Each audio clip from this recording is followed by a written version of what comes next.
Hey everyone, Mr. Happy here, and in this video we're going to be going over some of the things they are doing for the 10th anniversary of Final Fantasy XIV, of A Realm Reborn in particular. I have to add that in because 1.0 is a different anniversary altogether. That's in September, and we'd have to add another 3 years on, and we don't celebrate 1.0, so let's not worry about that.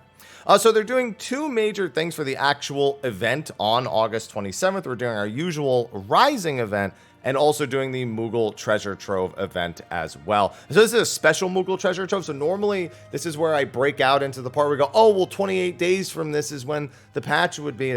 We already know early October is when the patch is going to be, and this is a little bit before that, like the 4-week mark would be a little before that. So we're not going to have that whole discussion here with this 10th anniversary hunt. This is going to be taking place from Sunday, August 27th at midnight Pacific until the launch of 6.5, which we are currently predicting to be October 3rd, based on the hints we got from the letter from the producer live at FanFest. So what makes this a 10th anniversary hunt? What is available? Well, we're going to be getting our regular tombstones, and there are heaps and heaps of rewards and heaps of tombstones to farm. Now, if you've done these events before, it's simple. You go and do an objective that's listed as a Moogle Treasure Trove event. They give you the Moogle tomes. You go to the Moogle to exchange them. You do it again. Bing, bam, done. So, like it said here, from Sunday, August 27th, and it's the same thing it said before. Please note the event may be suspended without warning. So as we go down to the objectives, interestingly enough, this kind of surprised me. They're adding a 10th anniversary indicator for things that qualify. Normally it's a little Moogle face, but now it's actually a 10th anniversary with the 0 being the meteor symbol. These are the irregular tombstones of tenfold pageantry for these 10th anniversary tomes. Now there are a lot of different things you can do to get these, and the fact that it goes all the way up to 14 tomes is pretty nice. Euphrosyne being 14 tomes might actually be one of the best options in a full 24-man pre-made, as opposed to just going into the duty finder, because you can get Euphrosyne done in no time at all, and for 14 tomes a piece, that's probably going to be one of the slightly better options given how easy that is. However, near raid, that's going to be one of the slowest options imaginable, because that raid is just slow. Orbone Monastery, not that bad. Dunsgate. These are basically all of the final 24-mans other than the Crystal Tower, all here at the top of this list. And the Praetorium, which, if you're doing your MSQ roulette, at the very least, you'll hope for this so you can walk away with the most possible, and because it's really not that long of one. Just for 12, we have Aglaya, Puppets Bunker, and Ritterana. So basically, the Alliance roulette, if you just wanted to passively pick up irregular tomes, is looking like it's going to be one of your best options. For 10, Copied Factory, Royal City, and Weeping City of Mach. Then we go down to 6 or 10. These are your PvP maps. It'd be 6 for a loss, 10 for a victory. That's never bad. PvP's normally popping during these types of events, so if you've never tried PvP in 14, or at the very least never tried the larger scale ones, normally a good time to get into it, try it. If you still need to finish your series rewards after this comes out, it'll be an excellent time to work on your series rewards. So that's another kind of double benefit of this right here. We also have for 8, we have Unreal Zervin. Great for me, it means I'm guaranteed 16 of these a week. Dead Ends Dungeon, the Itai Scope. These are all of the Endwalker MSQ dungeons we have here. And Castrum. So again, your MSQ roulette bound to yield something. For 6, we have the Void Ark, we have the Labyrinth of the Ancients, Circus Tower, World of Darkness. So Labyrinth, and then the easiest of the 24-mans from Heavensward, and that of the Void Ark, and Porta Decumano. So yeah, really MSQ roulette's just guaranteed, something decent here. All of Anabasios normal mode is worth 4, and then for 3, we have all of Abyssos and Asphodelos, and that is it. So actually, they kept it to mostly just 24-mans and normal raids, minus a couple of dungeons, with that of Endwalker and the MSQ stuff. So pretty simple options. I mean, just running roulettes, you're bound to walk away with a decent amount here. That being said, if you're going to do these in particular, so the big thing is, if you don't know, leveling roulette has the option to do a limited leveling roulette. If you make a full party of 4, or I guess a light party of 4, and you set limited leveling roulette, it actually limits you to a dungeon within 8 levels of the lowest level person.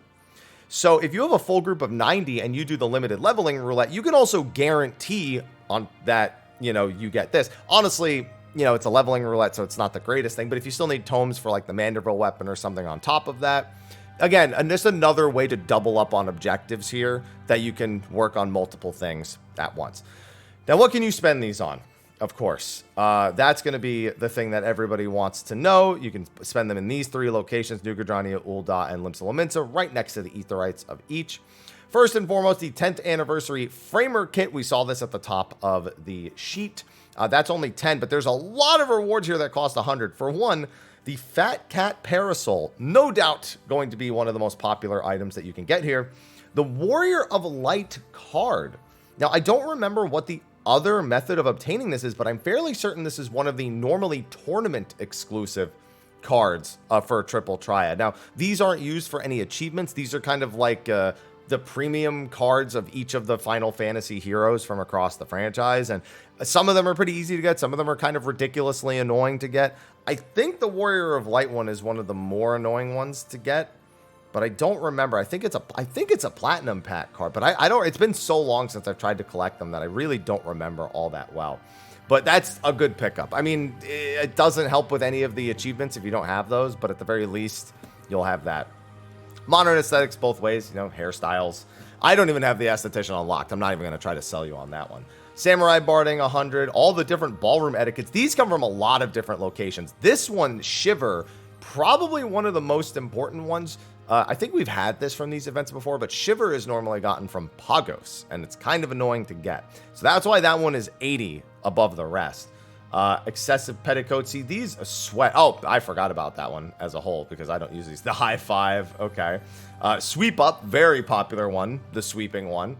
And this one is the guard one. Okay, yeah. So you've got a bunch of different emotes here from various different locations. Shiver, of course, again, being the most expensive because it's probably the most annoying of the bunch.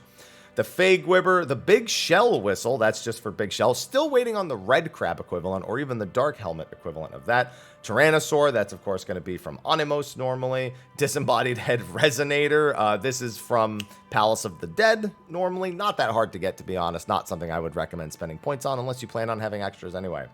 Answers to the Edge and the Final Day Orchestrion rolls. The Styled for Hire hairstyle here. The Shoe Bill, honestly, probably one of the more interesting things on here. I never got my shoe bill the old-fashioned way, and quite frankly, I don't feel like buying one. So, nice to see that one in there. Forgiven Hate from the Shadowbringers dungeons as well.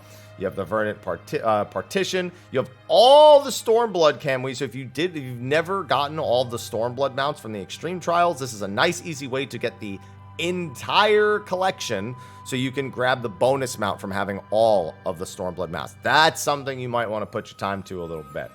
The first 3 movements of Dancing Mad, Sky Blue Parasol, Toad. I'm a big fan of these. Highly recommend these. A bunch of just Skylight Chandelier, Chocobo Counter, Wood Slat, Paisa Swing.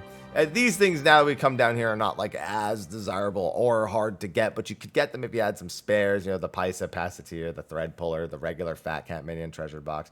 Yeah, all this stuff at this point. And then, you know, Cactuar, Bomb Earrings, Goblin Earrings, Taoist Moogle.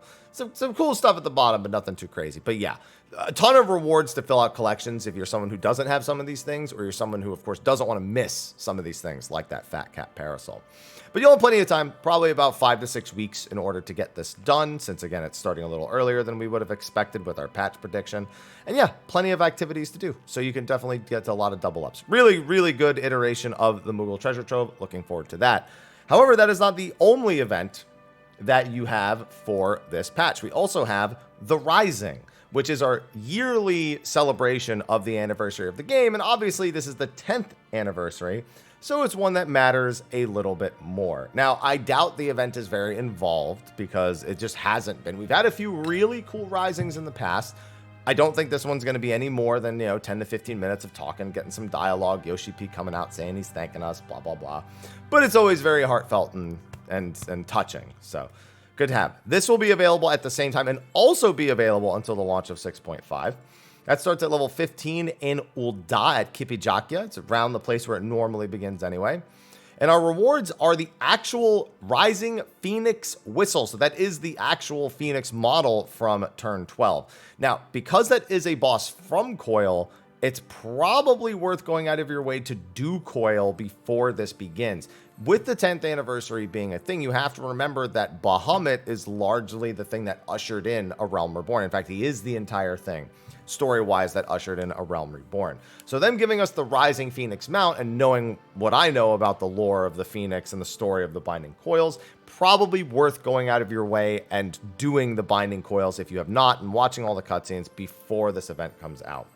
On the right-hand side, we also have the Rising advertisement, which has, look at a lot of our NPCs, our OGs in here. You can see Alphino, you've got Papalimo on the Fat Chocobo, Minfilia. So you can see all the different characters as they go throughout here. Alice in the back. So yeah, that's going to be something you can hang. And then the Land Reborn Orchestrion Roll and Palm from the Heavens, which, don't like that. Palm from the Heavens. That's a Moogle torn from the heavens, and I'm scared. And those are going to be our 2 events for the 10th anniversary. They've said there are other things they are planning for the 10th anniversary, as the 10th anniversary year is only technically kicking off in August. We've already been celebrating it technically this entire year as well.